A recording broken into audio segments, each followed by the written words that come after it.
fé.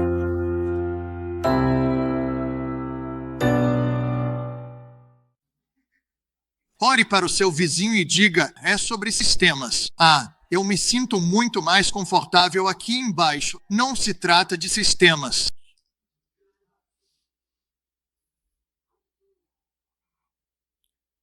Na verdade, sistemas é exatamente onde o inimigo quer que a gente se prenda. Na verdade, religião, a definição de religião é um sistema de crenças. Diga, eu não sou religioso.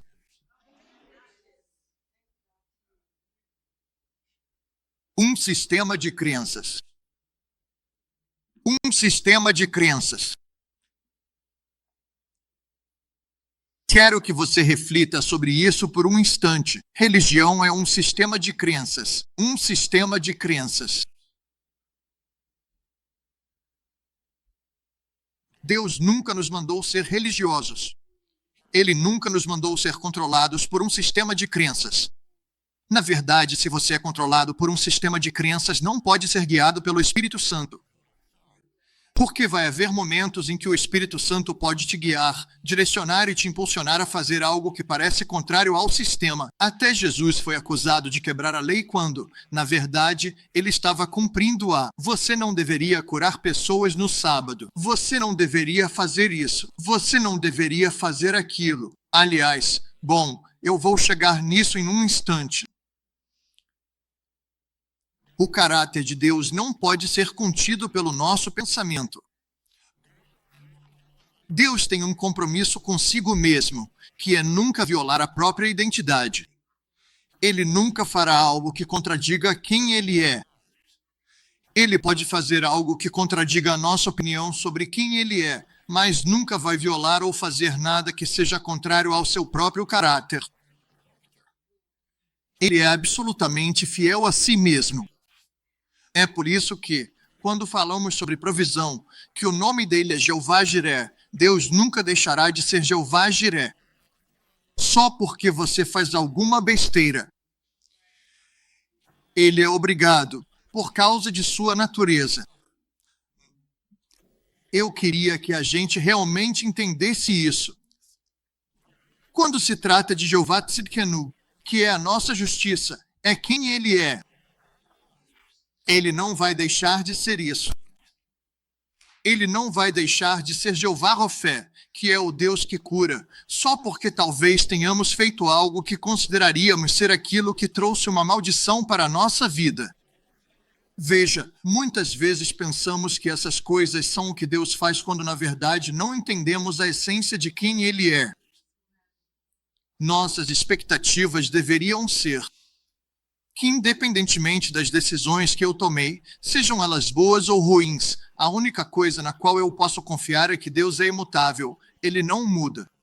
E Ele diz, eu sou o Senhor, eu não mudo. Deus não vai deixar de ser Ele mesmo. Você já cometeu tantos erros na vida e vai continuar cometendo erros. Se você acha que vai acordar um dia e ser perfeito, você está enganado. Não faz diferença o quanto se puro ou quão santo você acha que é. Eu sei que alguns de vocês nasceram com auréola, inário numa mão e Bíblia. Eu não nasci assim, eu nasci na disfunção. Eu nasci na complexidade de tentar entender, tratava a vida mesmo assim. Deus encontrou um jeito de me alcançar, alguém. E na soberania de quem Ele é, em sua onisciência e onipotência, Ele me alcançou e tocou meu coração. Deus é capaz de fazer o impossível. Com Deus, nada é impossível. A maior dificuldade que temos é confiar nele quando as coisas não fazem sentido para nós. Mas é por isso que a Bíblia diz em Provérbios, devemos confiar no Senhor de todo o coração e não apoiar no próprio entendimento. E em todos os nossos caminhos, diga, em todos os meus caminhos, reconheça-o. Veja, às vezes achamos que é uma oração, quando na verdade é reconhecer que Ele está ali com você. Esse reconhecimento produzirá maior santidade em nossas vidas do que viver segundo um código moral. Porque quando você está consciente que ele está com você, ele está com você. Consciente que ele é contigo e reconhece, muda comportamento. Pensa, ele comigo. Não fazer isso. Veja, a santidade deve ser o resultado da presença dele na sua vida, não o resultado de seguir regras que você não consegue cumprir. Nenhum homem conseguiu seguir a lei a ponto de realmente cumpri-la. Só Cristo foi perfeito o suficiente para fazer isso. Você pode dizer amém? Amém. A coisa mais linda sobre Jesus ter vindo como filho é que ele estava tentando transmitir à Terra o valor, o significado e a importância desse relacionamento. E eu realmente quero que você entenda. Bom, antes de tudo, se você não ouviu a mensagem de quinta-feira, precisa voltar e ouvir. Por que falamos sobre filiação em relação à nossa redenção? Você é o escravo ou filho? É simples assim. Essas são as duas comparações. Ser filho de Deus não é fácil porque nós temos um padrão imperfeito para seguir. Nós não entendemos a perfeição quando se trata de paternidade porque nenhum de nós teve um pai perfeito. Então, nós lutamos para tentar descobrir como nos relacionar com Ele. Porque como posso ser transparente com Deus, ser aberto com Deus e conversar com Deus com tanta vulnerabilidade? Se crescemos sempre nos sentindo emocionalmente inseguros com nossos pais biológicos, a gente não consegue compreender isso. Então, é preciso ter disposição para ir além do constrangimento dessas conversas. É preciso ter disposição para simplesmente dizer: isso é tão desconfortável, Deus, mas fazer mesmo assim. É aí que percebemos que Ele é digno de confiança com as partes mais vulneráveis e íntimas da nossa vida, que podemos entregar nosso coração a Ele, e Ele nunca fará para nos machucar. Não faz diferença quantas aulas de teologia você fez, quantas escrituras você consegue confessar. Até você se tornar filho, tudo isso é completamente irrelevante.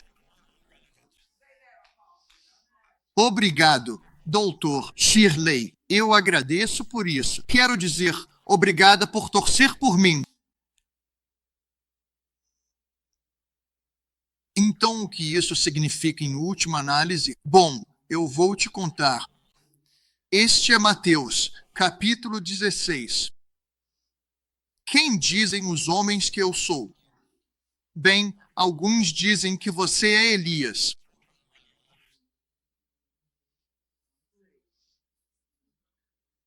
Eles olhavam para ele e pensavam: você é como aquilo que sempre foi. Eles tentavam conectá-lo a um personagem da antiga aliança. Eles estavam tentando, na verdade, dizer: bom, ele me lembra. Mas o único ponto de referência que eles tinham era a imperfeição. Ele é como aquele, ou ele é como aquele outro. Talvez ele seja aquele que ressuscitou dos mortos. Em outras palavras, eles não conseguiam compreender. Repita comigo, eles não conseguiam compreender. A Bíblia diz que a mente do homem não pode compreender as coisas do Espírito, pois elas se discernem espiritualmente. É por isso que você pode estar na presença de algumas pessoas e achar que elas são loucas. Você não consegue compreender aquilo que tem origem espiritual. Porque a Bíblia diz que são discernidas espiritualmente, e sem discernimento espiritual, você não consegue entender. E você chama de disfuncional quando, na verdade, pode ser a coisa mais profunda e real que você já encontrou. Mas sua mente é infrutífera na tentativa de tentar entender isso.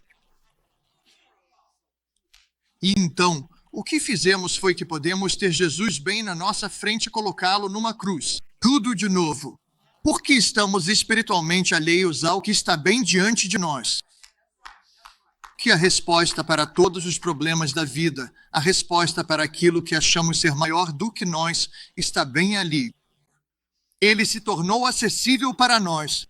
A coisa mais bonita sobre Deus, o Pai, é que Ele não nos chamou de longe. Ele ficou bem na nossa frente e sussurrou o nosso nome. Ele está tão próximo que abraçou a humanidade, trouxe a humanidade para si, e mesmo assim continuamos completamente alheios ao fato de que Ele está ali conosco. Esse reconhecimento traz resultados grandiosos, grandiosos, grandiosos, grandiosos. Estou ali em um momento de grande dificuldade no Walmart ou em qualquer outro lugar onde quer que seja e rapidamente percebo que Ele está sempre comigo, me apoiando. Bom, você parece ser um tipo de pessoa espiritualmente estranha, super sensacionalista. Passei a entender que esse tipo de dependência é necessária para manter minha sanidade, especialmente no Walmart.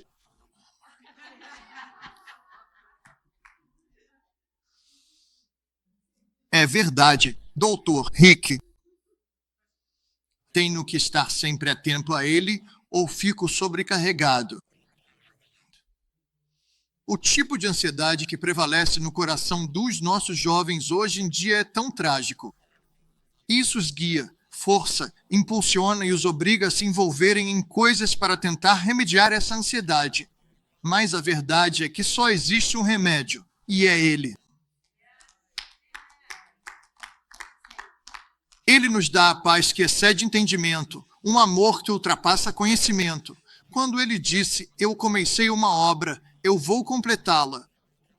Essa é a confiança que temos, se começou obra, vai completá-la. Vou dizer a todos vocês, vocês não precisam que Deus termine em vocês. Vocês só precisam que Ele comece algo em vocês. Porque se Ele começa, Ele é fiel para completar. Eu digo para as pessoas o tempo todo, se você plantar apenas uma semente no seu coração, sua vida vai mudar. E você já fez isso? Vamos lá. Alguém aí, se Ele começa algo, Ele vai completar. Mas muitas vezes, queremos que Ele termine amanhã ou hoje. E ele diz, não, não é assim que funciona, porque eu não mudo as pessoas, eu faço as pessoas crescerem. Você nunca será amanhã aquilo que você pensa hoje. Pode levar um tempo para você crescer até a plena estatura de Cristo. Nós somos o plantio do Senhor. Vamos lá, alguém aí. Somos árvores de justiça, e não existe árvore que, depois de plantada, no dia seguinte já está totalmente crescida. Ele cultivar, cuidar de você, chegar junto e, se preciso, adubar. Alguém já se sentiu como se tivesse sido abandonado e sabe que tipo de coisa foi jogada em você? Aquela coisa fedorenta. É isso que ajuda você a crescer. Vamos lá. Eu simplesmente sinto que estou sempre passando por algo. Considere tudo isso uma alegria. Algo está sendo desenvolvido em você. Algo está acontecendo dentro de você que você não consegue ver. Aplique cera e retire a cera. Pinte a cerca. Lixe o chão. Você está me ouvindo? Há algo acontecendo em você, que está se desenvolvendo dentro de você, e você só vai perceber isso em um momento específico. Você vai ter essa percepção de que tudo o que aconteceu na sua vida estava te preparando exatamente para aquilo que você pediu a Deus.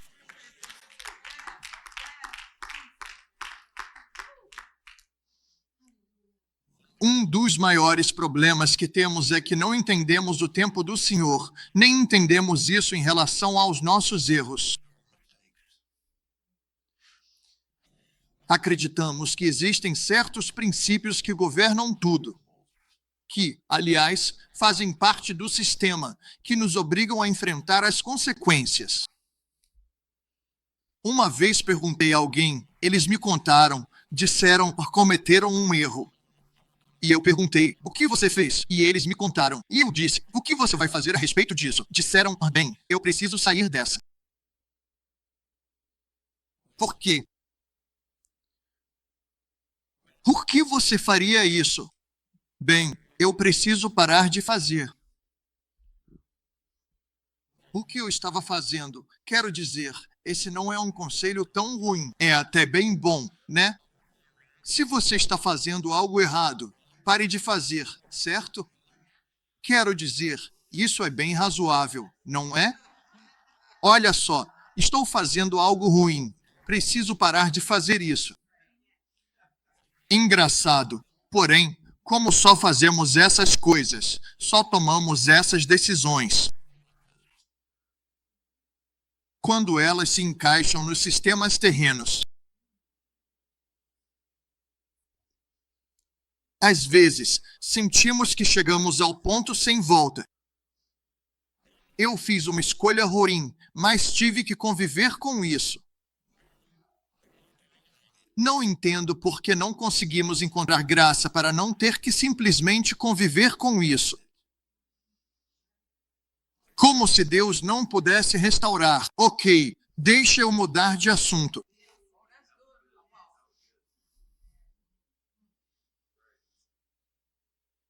Nunca entendi por que Jesus foi para a cruz e sofreu, e nós, voluntariamente, ficamos em situações que nos causam dor, enquanto Deus diz: eu já tirei isso de você. Só porque existe algum sistema que diz que você tem que permanecer nisso. Anos atrás, eu estava conversando com uma mulher que veio até mim, e o marido dela estava batendo nela fisicamente. E ela disse, quer dizer, literalmente, ela entrou e dava para ver as marcas dos hematomas que ela tentou esconder com maquiagem. E eu disse, bom, deixa eu te perguntar uma coisa. O que está te mantendo nesse relacionamento? Bom, nós somos casados. Deixa eu perguntar de novo, o que está te mantendo nesse relacionamento?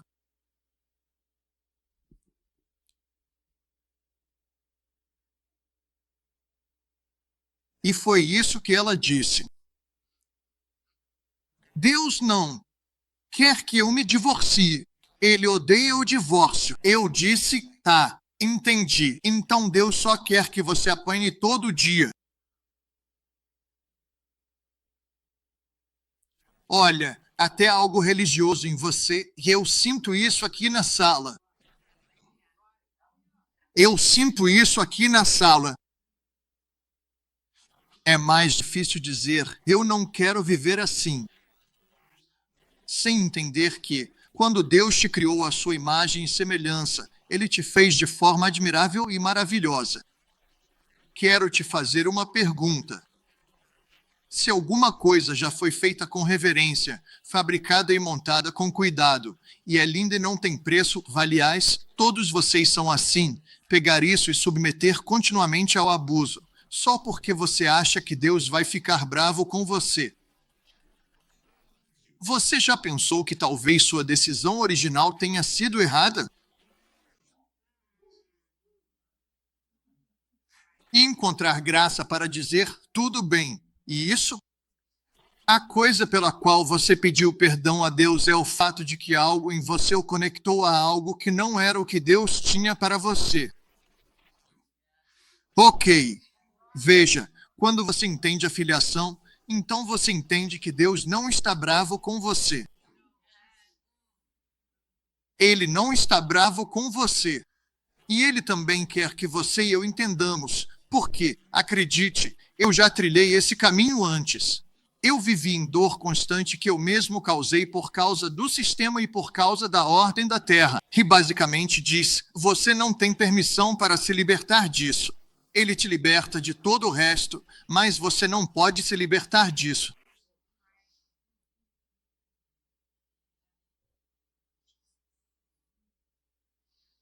Eu sinto algo nisso. Por quê? Porque Moisés e Elias, Moisés disse, você não pode fazer isso.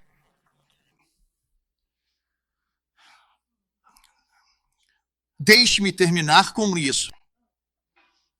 Essa mulher foi pega em flagrante adultério.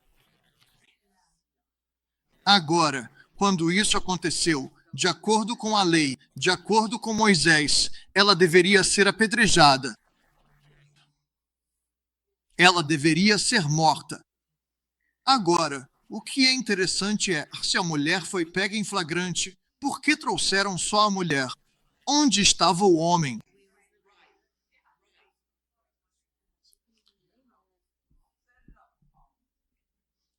Então eles trouxeram essa mulher para Jesus. E quem é que sabe que ela era culpada? Alguém diga culpada. E eles disseram a Jesus, quando a trouxeram de acordo com a lei, de acordo com Moisés. Lembre-se do que Jesus disse. Moisés pregou até João.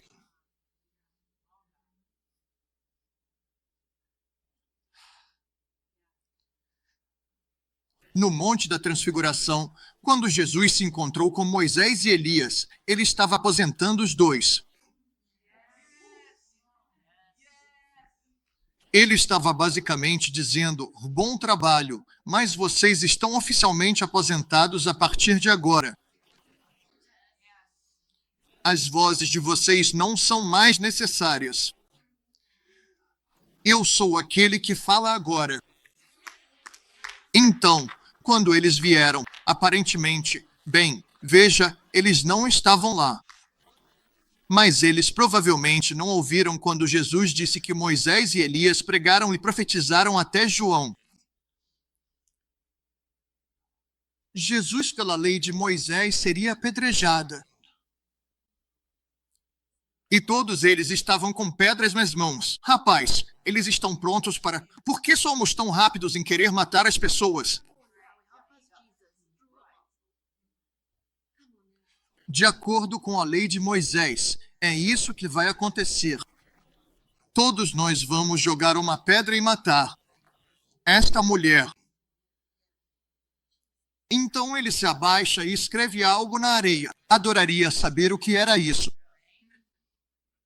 Mas então, olha só o que acontece.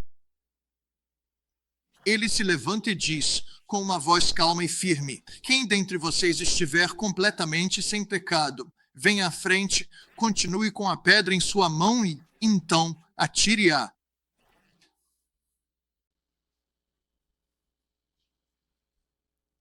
Engraçado como aquele Moisés rápido parou de pregar, não é?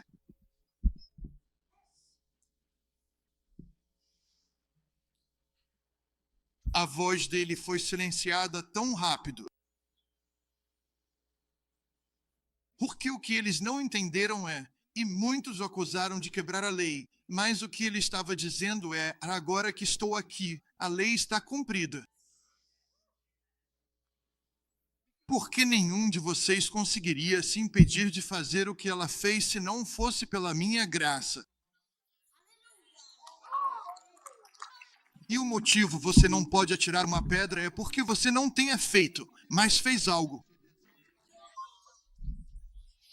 Você fez alguma coisa.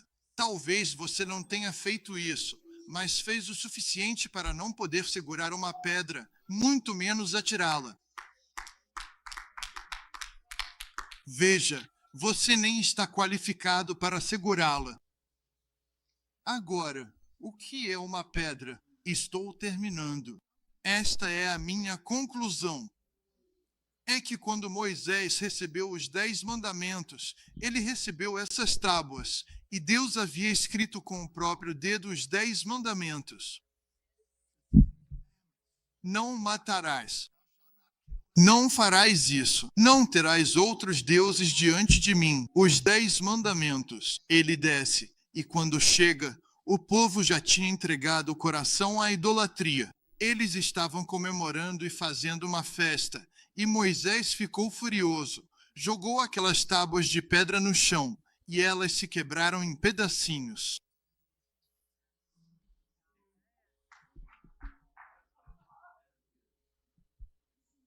Quando Deus disse, se alguém fizer isso, apedreje, o que ele estava dizendo é que isso representa que a lei que eles quebraram, essa lei quebrada é o que vai matá-los.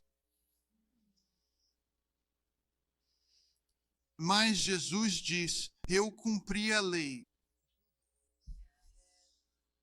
A lei não está mais quebrada.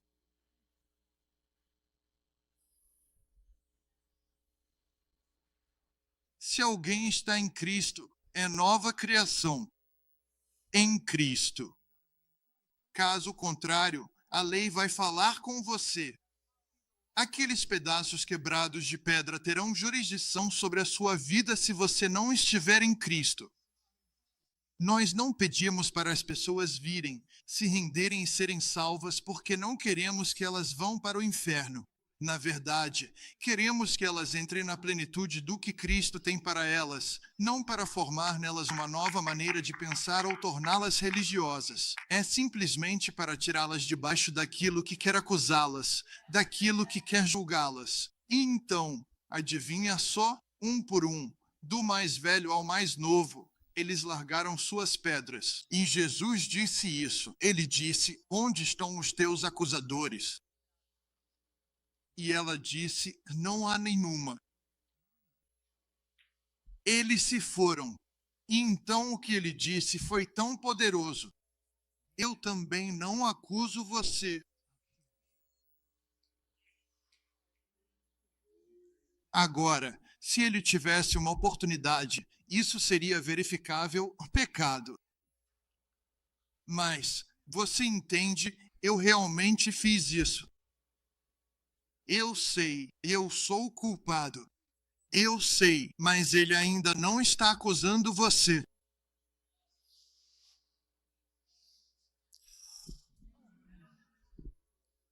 O salário do pecado é a morte. O salário do pecado é a morte. A lei, se quebrar a lei, é pecado e morre.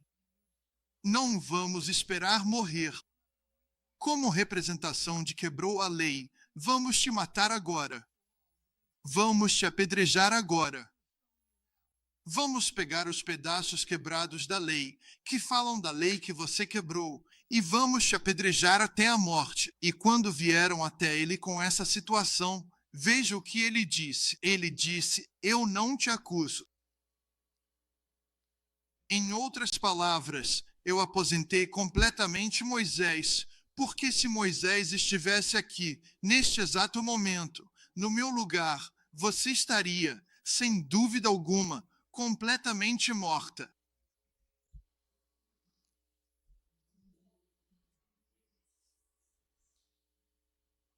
Se Elias estivesse aqui, você estaria morta. Mas meu pai me enviou para pegar a lei quebrada e para restaurá-la e ser a personificação da perfeição, mas não apenas a personificação da perfeição, para que eu possa me gloriar, mas que eu mesmo sou uma porta. Ele disse: eu sou a porta. Ele disse: eu sou uma porta que permitirá que você entre.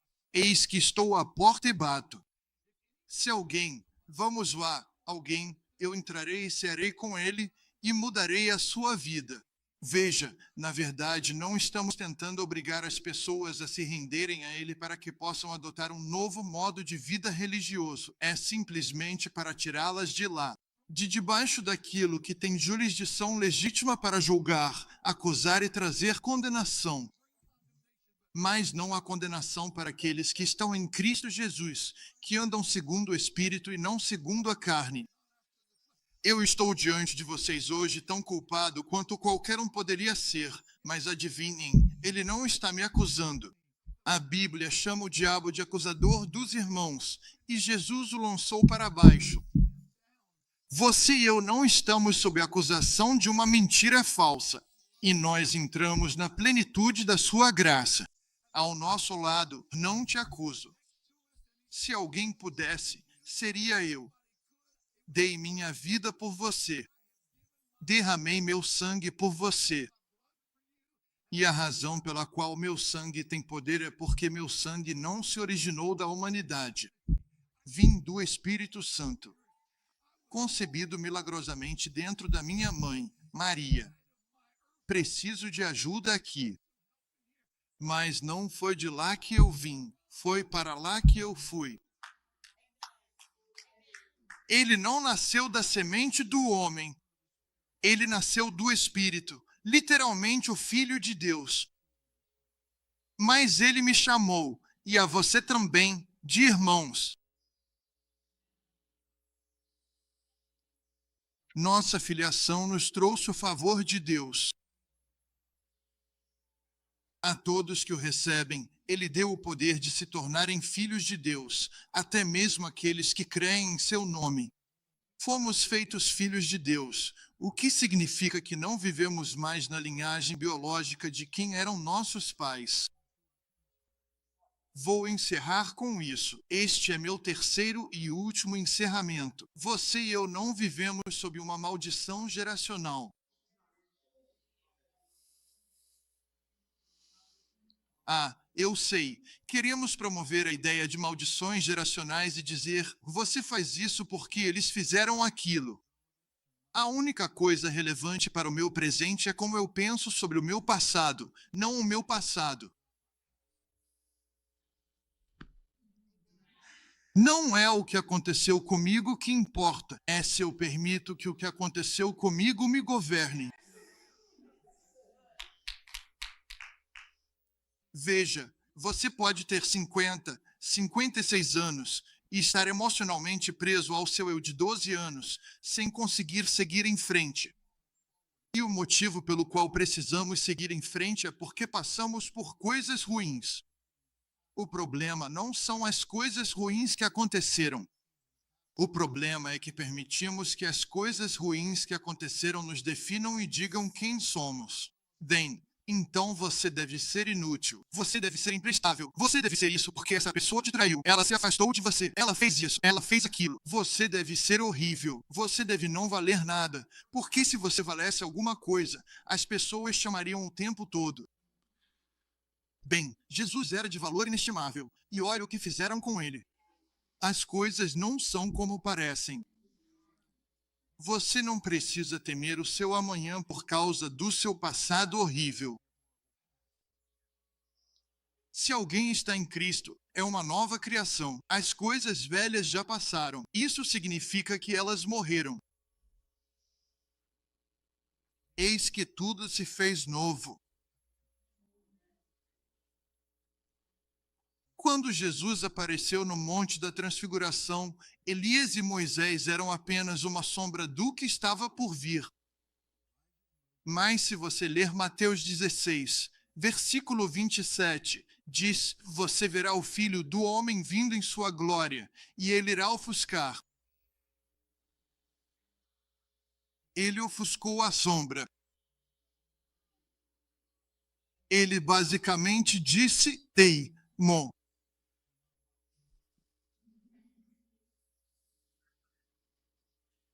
A Bíblia nos conta que eles conversaram a crucificação.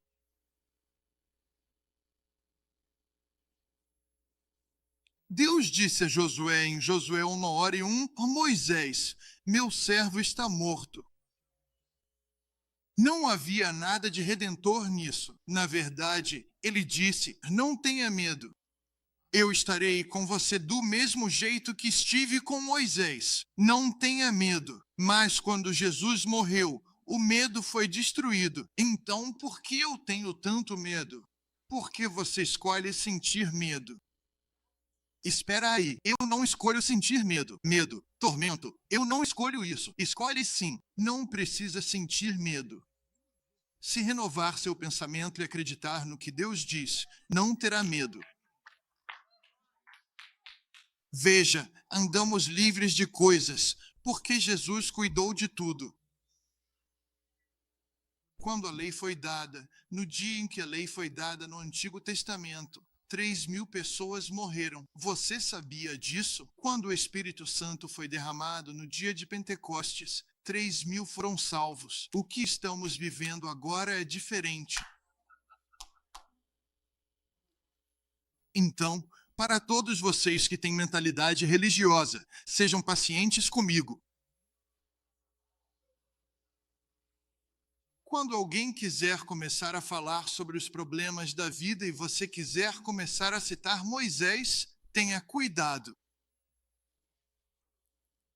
Porque se você está citando Moisés, você não está pregando o reino. Você não pode pregar a lei e os profetas e pregar o reino ao mesmo tempo. Vejo sorrindo atrás. Você está comigo nessa? Bem, isso vai te mandar para o inferno. Ah, não teria sido preciso muito para me mandar para o inferno. Eu poderia ter feito muito menos. Eu não sei por que a gente pensa nos grandes pecados. Vamos lá. Quando a Bíblia diz que são as pequenas raposas que destroem tudo, são essas coisinhas socialmente aceitáveis. Posso te dizer agora, este é um lugar onde você vai crescer. Outros podem concordar, mas com esta pregação, você cresce. Porque isso vai exigir que você faça algo que a gente realmente não quer fazer, e é o seguinte: a gente tem que aceitar que não se trata do nosso comportamento, pecado ou do que fizemos. É tudo sobre o que ele fez, e o que ele fez foi suficiente. Foi o suficiente, eu sei. Estamos tentando descobrir isso. Fique de pé. Estamos tentando descobrir isso. Estamos tentando descobrir se somos santos o suficiente ou não. Você nunca será santo o suficiente. Doutora, Rick, eu te amo, mas você nunca será perfeito, certo? Nunca serei perfeita, mas nos amamos. E quando nos vemos através dos olhos da graça, nossa, mas você tem que se dar permissão. Permissão para quê? Você tem que se dar permissão para reconhecer que ele tirou seus acusadores. Quando não há acusadores, isso vai me colocar em apuros. Mas vou deixar isso para vocês. Vou deixar vocês refletirem sobre isso a semana toda. Quando não há acusadores, não há consequência.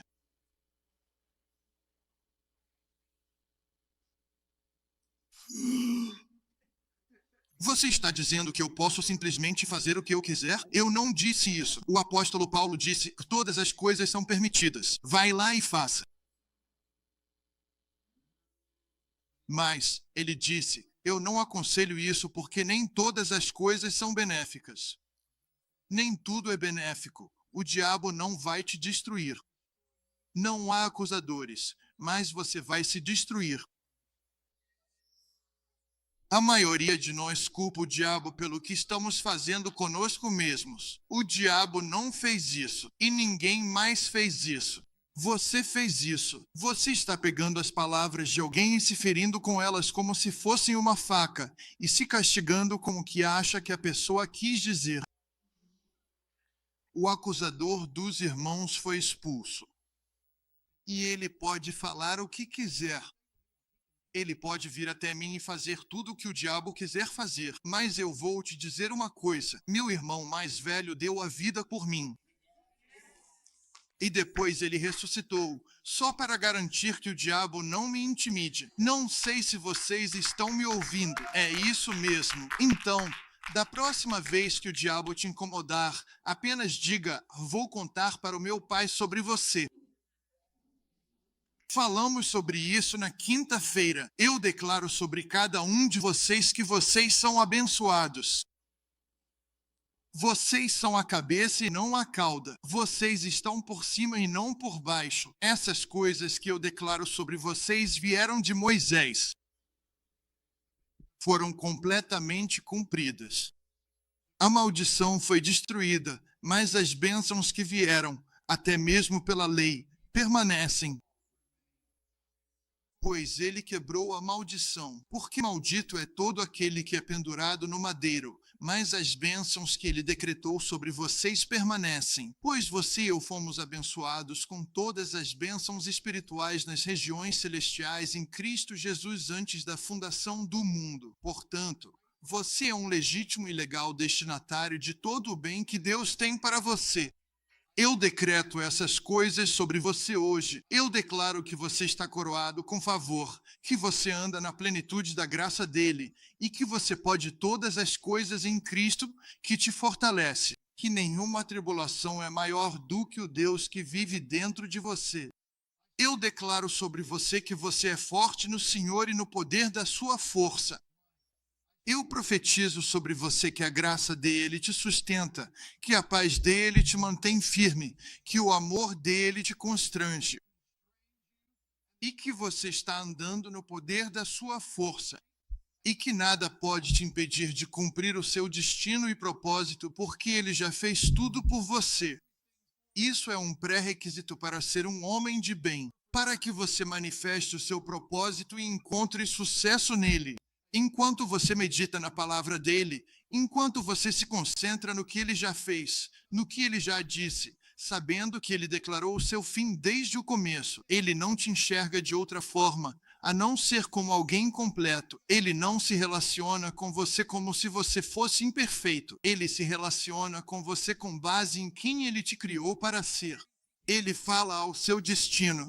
Ele não fala à sua disfunção. Deus determinou que você compreendesse, em uma medida maior, quem ele te criou para ser. E eu decreto sobre você que é capaz, que consegue ouvir, receber e manifestar a pessoa que Deus te criou para ser. Na autoridade do nome de Jesus Cristo, nosso Rei, nós decretamos essas coisas. Pai, sela isso neles em nome de Jesus. Gente, vão e tenham uma ótima semana e façam o que quiserem.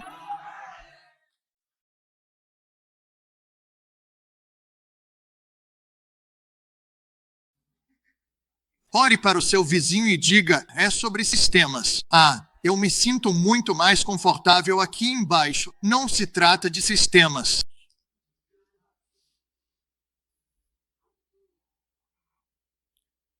Na verdade, sistemas é exatamente onde o inimigo quer que a gente se prenda. Na verdade, religião, a definição de religião é um sistema de crenças. Diga, eu não sou religioso.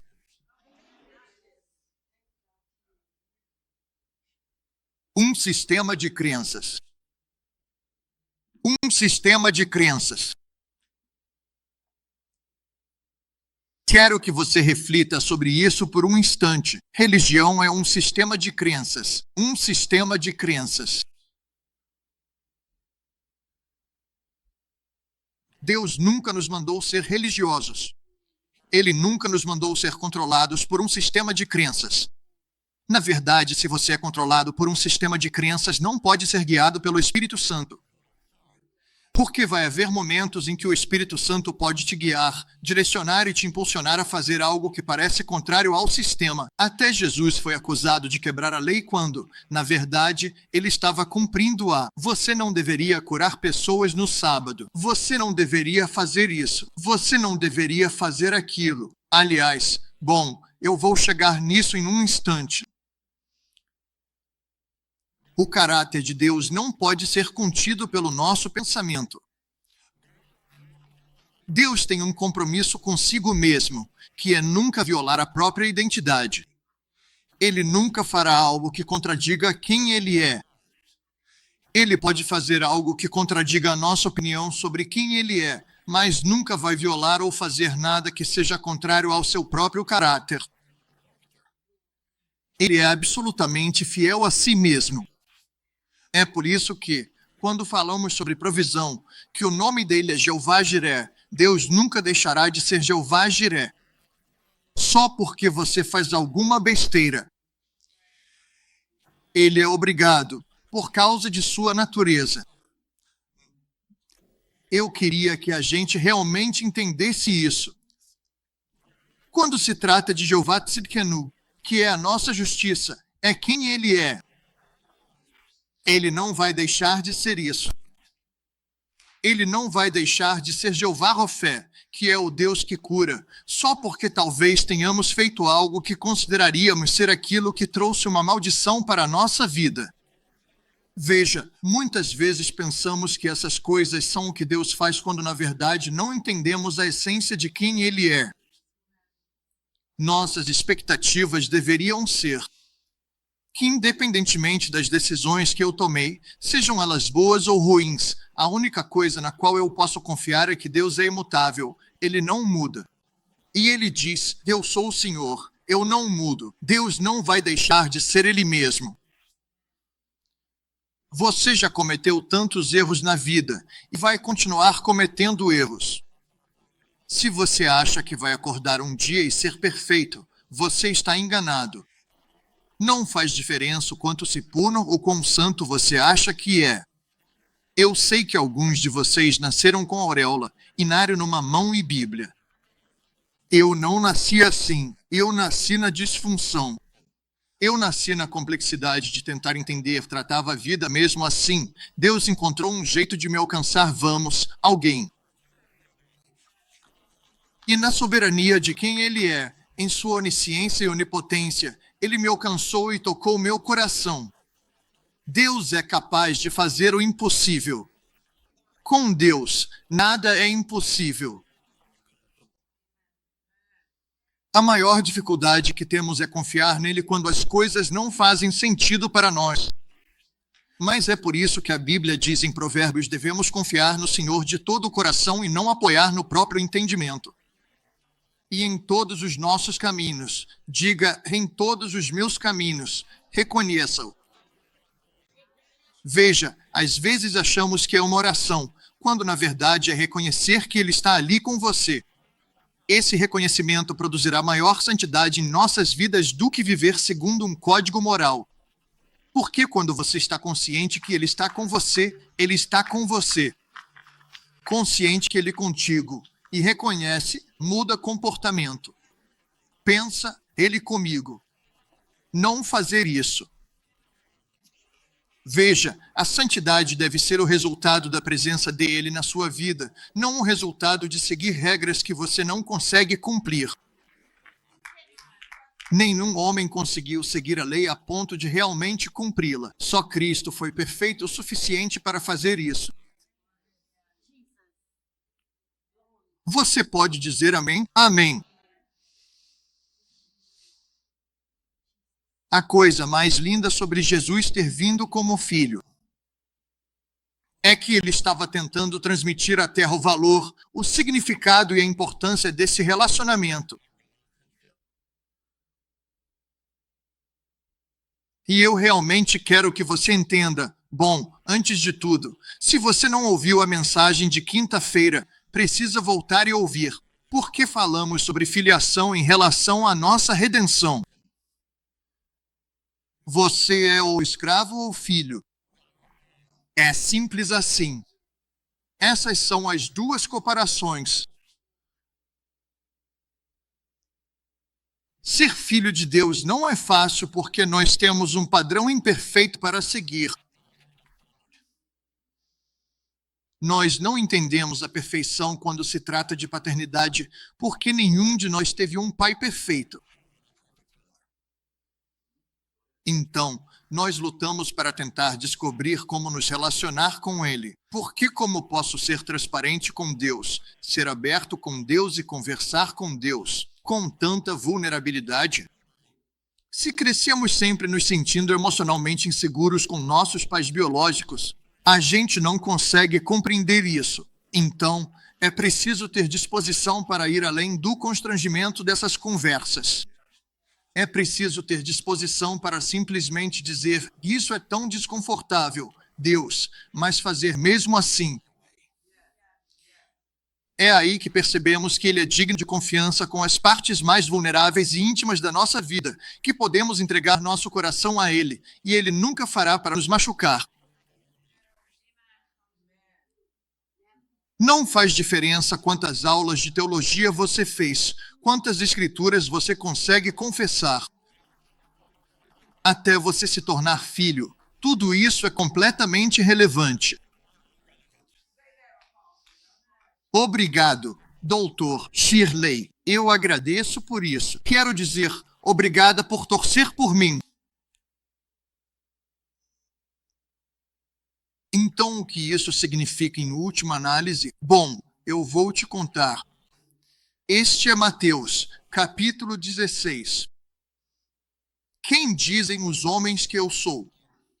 Bem, alguns dizem que você é Elias.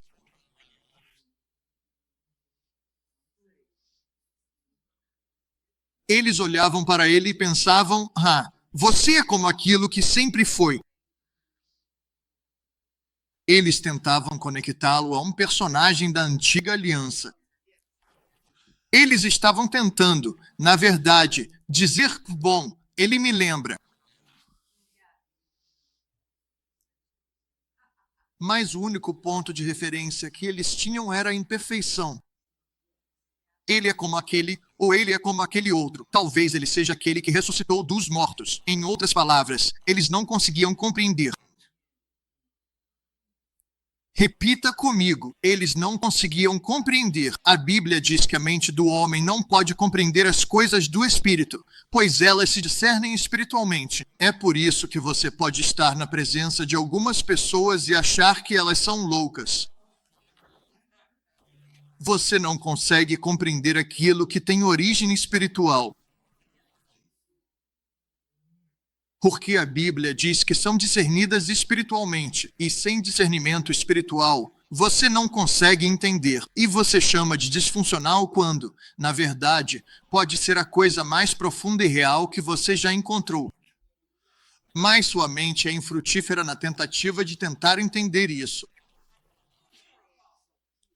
E então, o que fizemos foi que podemos ter Jesus bem na nossa frente e colocá-lo numa cruz. Tudo de novo. Porque estamos espiritualmente alheios ao que está bem diante de nós.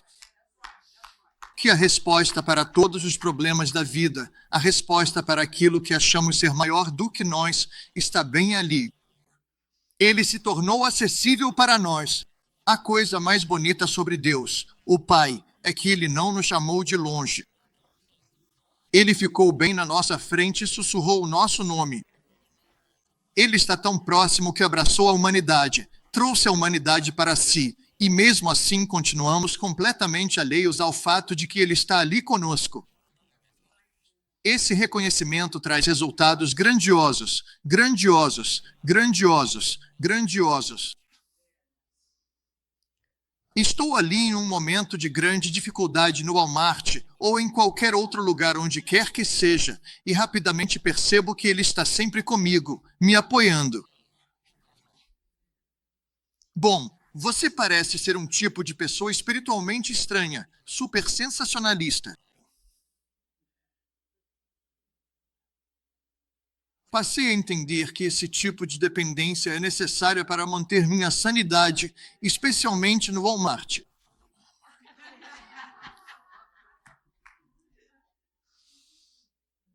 É verdade, Dr. Rick. Tenho que estar sempre atento a ele ou fico sobrecarregado. O tipo de ansiedade que prevalece no coração dos nossos jovens hoje em dia é tão trágico. Isso os guia, força, impulsiona e os obriga a se envolverem em coisas para tentar remediar essa ansiedade. Mas a verdade é que só existe um remédio, e é ele. Ele nos dá a paz que excede entendimento, um amor que ultrapassa conhecimento. Quando ele disse, eu comecei uma obra, eu vou completá-la. Essa é a confiança que temos. Se começou obra, vai completá-la. Vou dizer a todos vocês, vocês não precisam que Deus termine em vocês. Vocês só precisam que Ele comece algo em vocês. Porque se Ele começa, Ele é fiel para completar. Eu digo para as pessoas o tempo todo, se você plantar apenas uma semente no seu coração, sua vida vai mudar. E você já fez isso? Vamos lá. Alguém aí, se Ele começa algo, Ele vai completar. Mas muitas vezes, queremos que Ele termine amanhã ou hoje. E ele diz, não é assim que funciona, porque eu não mudo as pessoas, eu faço as pessoas crescerem. Você nunca será amanhã aquilo que você pensa hoje. Pode levar um tempo para você crescer até a plena estatura de Cristo. Nós somos o plantio do Senhor. Vamos lá, alguém aí. Somos árvores de justiça, e não existe árvore que, depois de plantada, no dia seguinte já está totalmente crescida. Ele cultivar, cuidar de você, chegar junto e, se preciso, adubar. Alguém já se sentiu como se tivesse sido abandonado? E sabe que tipo de coisa foi jogada em você? Aquela coisa fedorenta. É isso que ajuda você a crescer. Ah, vamos lá. Eu simplesmente sinto que estou sempre passando por algo. Considere tudo isso uma alegria. Algo está sendo desenvolvido em você. Algo está acontecendo dentro de você que você não consegue ver. Aplique cera e retire a cera. Pinte a cerca. Lixe o chão. Você está me ouvindo? Há algo acontecendo em você que está se desenvolvendo dentro de você e você só vai perceber isso em um momento específico.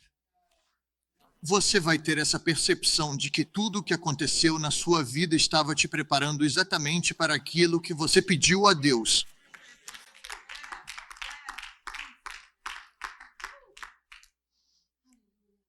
Um dos maiores problemas que temos é que não entendemos o tempo do Senhor, nem entendemos isso em relação aos nossos erros. Acreditamos que existem certos princípios que governam tudo, que, aliás, fazem parte do sistema, que nos obrigam a enfrentar as consequências. Uma vez perguntei a alguém, eles me contaram, disseram que cometeram um erro. E eu perguntei, o que você fez? E eles me contaram. E eu disse, o que você vai fazer a respeito disso? Disseram, bem, eu preciso sair dessa. Por quê? Por que você faria isso? Bem, eu preciso parar de fazer. O que eu estava fazendo? Quero dizer, esse não é um conselho tão ruim. É até bem bom, né? Se você está fazendo algo errado, pare de fazer, certo? Quero dizer, isso é bem razoável, não é? Olha só, estou fazendo algo ruim. Preciso parar de fazer isso. Engraçado. Porém, como só fazemos essas coisas, só tomamos essas decisões, quando elas se encaixam nos sistemas terrenos.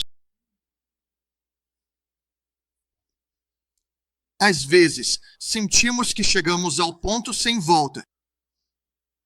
Eu fiz uma escolha ruim, mas tive que conviver com isso.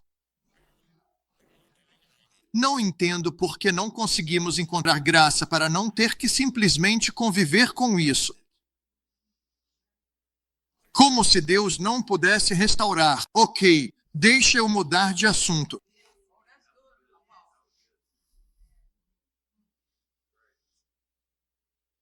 Nunca entendi por que Jesus foi para a cruz e sofreu, e nós, voluntariamente, ficamos em situações que nos causam dor, enquanto Deus diz, eu já tirei isso de você. Só porque existe algum sistema que diz que você tem que permanecer nisso. Anos atrás, eu estava conversando com uma mulher que veio até mim, e o marido dela estava batendo nela fisicamente. E ela disse, quer dizer, literalmente, ela entrou e dava para ver as marcas dos hematomas que ela tentou esconder com maquiagem. E eu disse, bom, deixa eu te perguntar uma coisa. O que está te mantendo nesse relacionamento? Bom, nós somos casados. Deixa eu perguntar de novo, o que está te mantendo nesse relacionamento?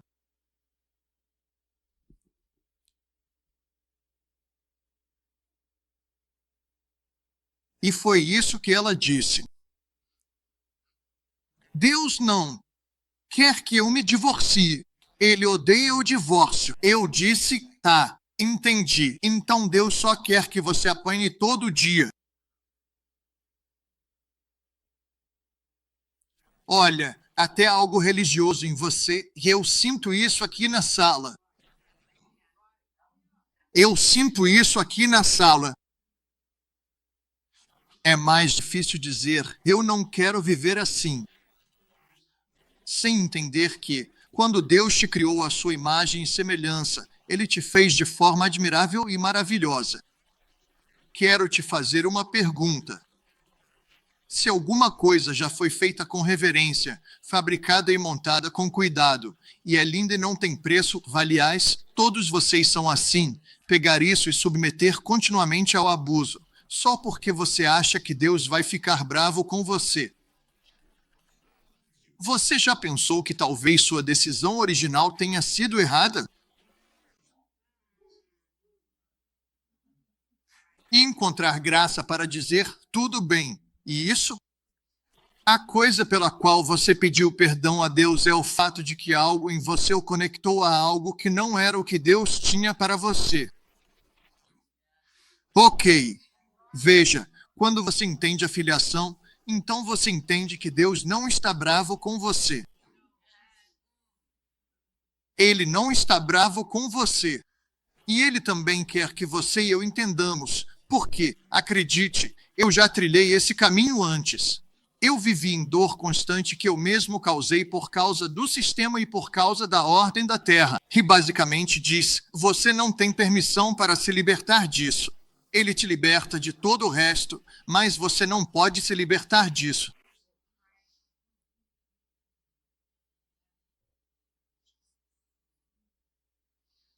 Eu sinto algo nisso. Por quê? Porque Moisés e Elias, Moisés disse, você não pode fazer isso.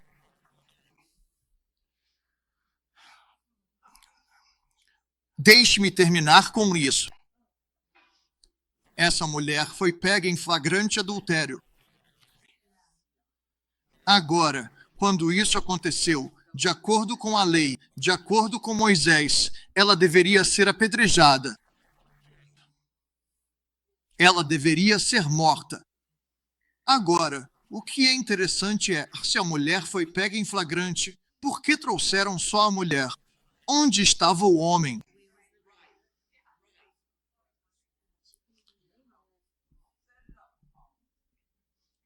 Então eles trouxeram essa mulher para Jesus. E quem é que sabe que ela era culpada?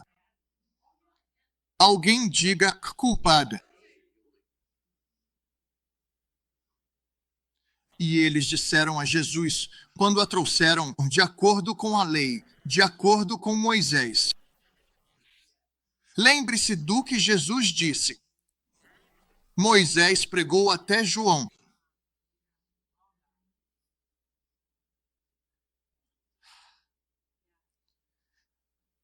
No Monte da Transfiguração, quando Jesus se encontrou com Moisés e Elias, ele estava aposentando os dois. Ele estava basicamente dizendo, bom trabalho, mas vocês estão oficialmente aposentados a partir de agora. As vozes de vocês não são mais necessárias. Eu sou aquele que fala agora. Então, quando eles vieram, aparentemente, bem, veja, eles não estavam lá. Mas eles provavelmente não ouviram quando Jesus disse que Moisés e Elias pregaram e profetizaram até João. Jesus, pela lei de Moisés, seria apedrejada. E todos eles estavam com pedras nas mãos. Rapaz, eles estão prontos para... Por que somos tão rápidos em querer matar as pessoas? De acordo com a lei de Moisés, é isso que vai acontecer. Todos nós vamos jogar uma pedra e matar esta mulher. Então ele se abaixa e escreve algo na areia. Adoraria saber o que era isso. Mas então, olha só o que acontece. Ele se levanta e diz, com uma voz calma e firme, quem dentre vocês estiver completamente sem pecado, venha à frente, continue com a pedra em sua mão e, então, atire-a.